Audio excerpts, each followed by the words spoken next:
ay pinasinayan ang Balay Silangan Reformation Center. Isang tahanan ng pag-asa o pagbabago, buhay, panibagong buhay, at ang kandungan ni Kuya ay hindi lamang gusali.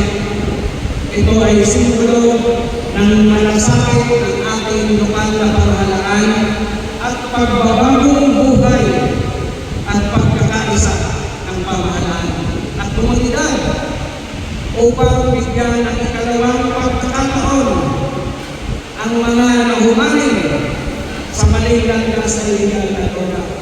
Bigyan ng second chance ang laban kontra sa illegal na droga ay hindi lamang usapin ang law enforcement.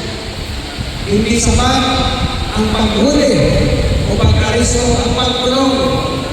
Kailangan na natin tugunan ang panawagan ng reformation o rehabilitation.